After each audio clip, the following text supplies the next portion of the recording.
দিলেন। ফায়াদমাউহু ফাইদা হুয়া যাহিক।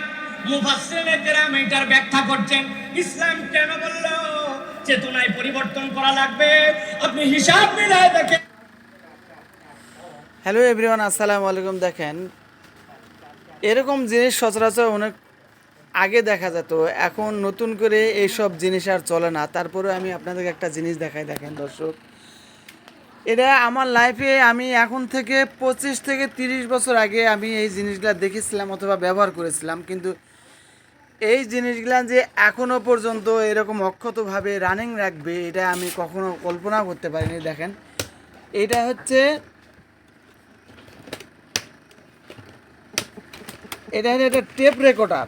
এটা হচ্ছে একটা টেপ রেকর্ডার, আর এটা হচ্ছে একটা বড় টেপ রেকর্ডার, আর এটা হচ্ছে একটা রেডিও।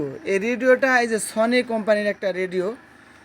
আসলে এত পুরাতন ঐতিহ্য যে উনি ধরে রাখছে, এটা আসলে বলার মতো একটা জিনিস, যে এত সুন্দর। এই জিনিসগুলা অনেক পুরাতন আমলের একটা জিনিস, এখন থেকে প্রায় 30 বছর আগের গল্প। আর সেই জিনিসগুলো এখন উনি রানিং করে রাখছে এবং প্রত্যেকটা জিনিস চলে। যেমন এর আগে যে আপনারা যে ওয়াচটা শুনলেন, সেই ওয়াচটা এই মানে ক্যাসেট রেডিওটাতে চললো, আর এইটাও চলে, এই রেডিও চলে। তুমি এইটা একটু চালাতো বাবু। এই যে দর্শক দেখেন, এই আমরা স্বীকার করছি যে দারিদ্র্য বেড়েছে। বিবিএস থেকে আমরা একটা এইটাও চলতেছে, জরিপের ব্যবস্থা করেছি যে দারিদ্র্য এটাও চলতেছে। এরপরে আমি আপনাদের আরেকটা জিনিস দেখাবো। এই জিনিসটা দেখেন, এটার একটা কাভারও আছে। দেখেন কত সুন্দর একটা কাভার দর্শক। এটা এখন আর পাওয়া যায় না। তো অনেক পুরাতন একটা স্মৃতি উনি ধরে রাখছে। তো উনি এই সম্পর্কে অনেক অভিজ্ঞ, উনি এই কাজে করেন।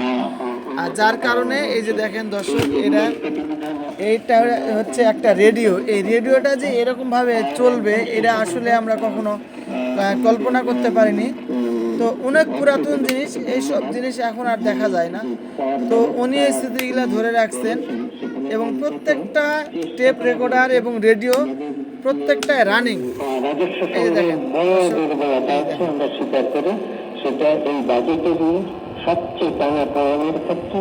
এখন পর্যন্ত এটা চলতেছে।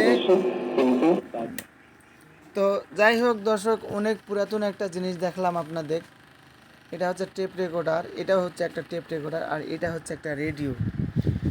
তো যাই হোক দর্শক, অনেক পুরাতন একটা জিনিস, তো সবারই ভালো লাগার মতো একটা জিনিস। তো সবাই আমার এই ভিডিওটা যে যেখান থেকে দেখতেছেন বা দেখবেন, অবশ্যই আমার পাশে থাকবেন, লাইক কমেন্ট শেয়ার দিয়ে পাশে থাকবেন।